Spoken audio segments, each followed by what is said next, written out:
The agents looked around themselves nervously. Everything was so familiar, yet so foreign.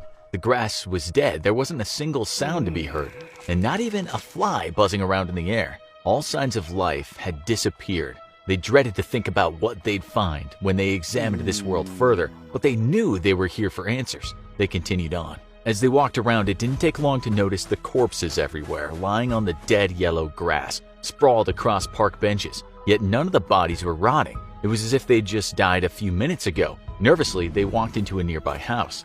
There, the corpses of an entire family were sat on chairs around their dinner table with plates in front of them like they died unexpectedly in the middle of a meal. It was the end of the world, but why and how? SCPs come in all shapes and sizes and mean different things for the world. Some want to kill, others want to be left in peace, others can coexist with the human race, but there are a few SCPs that could blow all the other SCPs out of the water by ending the world completely. Whether a ZK scenario that changes nature and natural order, a CK scenario that fundamentally alters reality as we know it, or an XK scenario that destroys the universe and humanity, there are some serious threats out there, and there's little anyone can do to stop them. Everyone fears the big and scary creatures from the SCP world, but some of the most threatening SCPs look innocent enough at first. SCP-498 is literally an alarm clock, but there's a catch. The alarm is capable of killing humans and perhaps even destroying the planet. Here's how it works. Every 11 minutes, the alarm clock goes off at a sound of 30 decibels.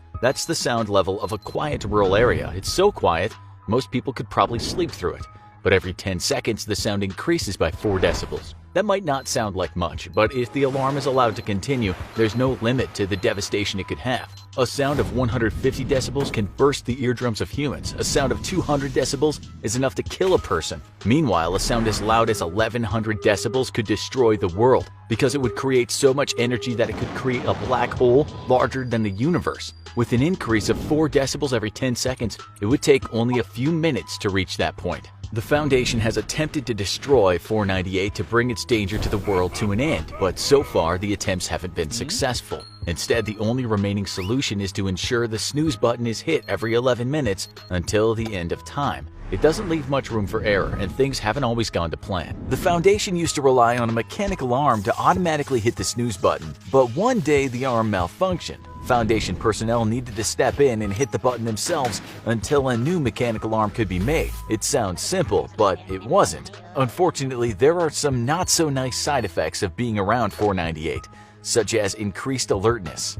One of the agents charged with guarding 498 became angry and aggressive and started arguing with the other agent in the room who was trying to reset the clock. As they argued, 498 still hadn't been reset and was beginning to make more noise. Whenever the sane agent tried to move and reset the device, the rogue agent would hit him to keep him away. After 2 minutes passed, the noise level became so high that the personnel were in pain, and the camera filming the whole thing began to vibrate from the acoustic stress. Still, the rogue Foundation member didn't want to let anyone near the alarm clock to put this all to an end. Eventually, another officer came in and managed to shoot the rogue agent and activate the emergency switch to alert the Foundation, but at this point his eardrums had ruptured and he was about to collapse. He failed to turn off the alarm. A while later, a containment team arrived to find the original good agent lying beside 498 with blood pouring out of his ears in a robotic state. He was lying barely conscious on the floor but repeatedly pressing the reset button. At some point, he'd managed to turn off 498 before it could do further damage and destroy the world. Both the officer and the agent survived the incident, but much stricter procedures were put into place for the future.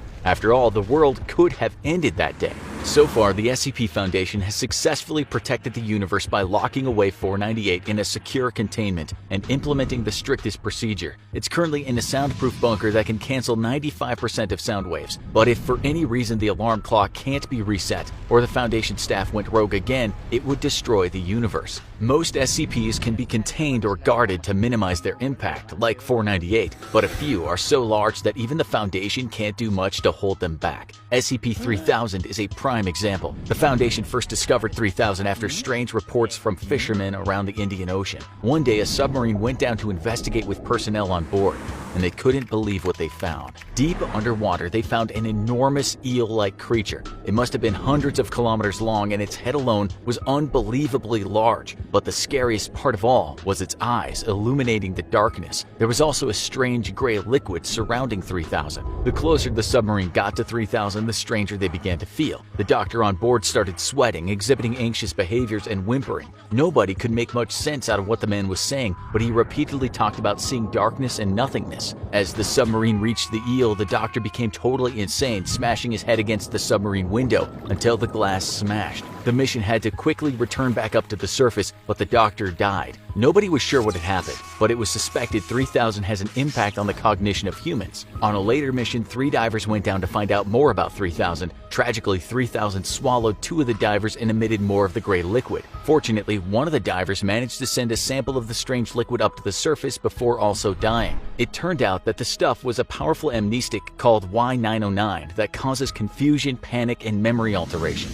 The SCP Foundation have used Y909 ever since to help with other missions, but it's not the kind of substance that you want to get into the wrong hands. Nobody likes the idea of a ginormous creature that makes them go insane and will possibly eat them, but it gets worse. Although the Foundation are still uncertain of many of the details regarding 3000, some theorize that the creature could actually be asleep, explaining why it never moves from its position in the Indian Ocean. But if 3000 were to wake up one day and harness its true potential, the world would really be in trouble. A 3,000-kilometer eel unleashing its wrath on communities around the globe and emitting Y909 everywhere. That would definitely be an end-of-the-world scenario. Others think 3000, also known as Anantashisha, could be a god. Maybe Judgment Day will arrive sometime soon. Ready to hear something even weirder? Enter in SCP-3805, which may one day lead to an XK scenario that destroys the universe. 3805 is a huge embryonic entity lying deep below the Earth. In fact, what we used to believe were natural geological layers of the Earth seem to be 3805 itself. The outer crust of the Earth is actually the shell of 3805, and the outer core below is a series of tunnels made of gelatin-like substances. The inner core is the embryo. It points to the conclusion that the Earth seems to be some kind of egg, bearing a creature beneath the surface. 3805 bears an embryo and seems to be in a state of gestation. It all begs a simple question: what'll happen when it fully develops? Nobody knows, but it's unlikely to be good news. Whatever 3805 is, the Foundation knows it's sturdy and not easily destroyed. All kinds of drilling, excavation, or digging activities don't impact it. However, in some places, interfering with or provoking 3805 seems to make it spawn.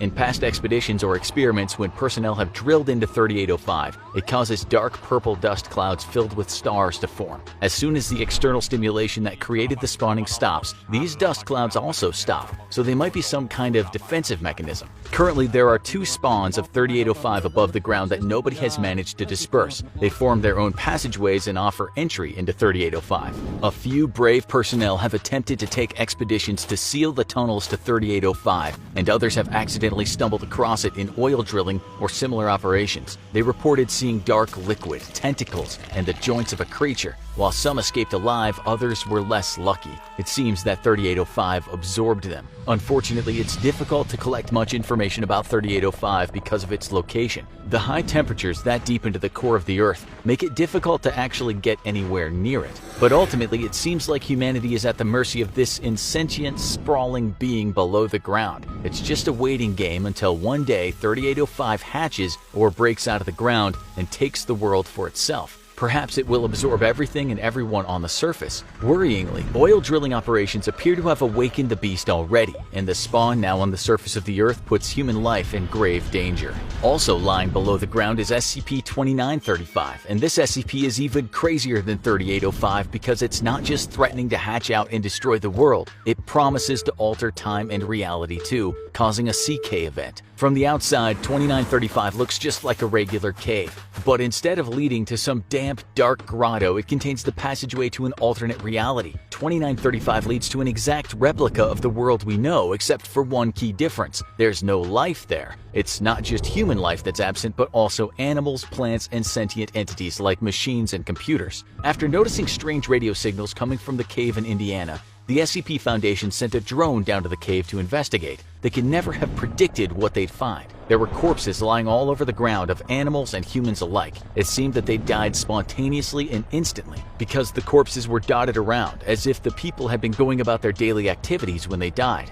Mysteriously, there was a message being broadcast from the SCP Foundation in the alternate reality saying that there had been a containment breach and communication breakdown, urging everyone to stay in their home. The Foundation sent teams to find out more and collect samples. They arrived to find the area almost exactly the same as the world on the other side of the cave, but with all life gone. Even the most dangerous SCPs from the Foundation had died. The samples they took revealed some surprising facts. Each organism had suffered 100% cell death, explaining why the corpses weren't rotting. Judging by the date on a newspaper found there, this had happened on the 20th of April 2016, or a few days before the team arrived. But what or who had killed everyone? On a later mission, even stranger things started happening. One of the personnel, Agent Keller, was exploring a Foundation site in the alternate reality when he sent out an ominous message to the rest of the team. He told them to seal the cave and detonated the building where he was, killing himself and the rest of his men. Incidentally, Keller's corpse from the alternate dimension was the only one decomposing. This is where things get complicated. It turned out that Keller had found an encrypted message written by an alternate dimension Keller who had set out on a mission to a different alternate dimension after detecting strange radio signals from the cave. But when this alternate dimension Keller returned, he found every living thing in his own dimension dead.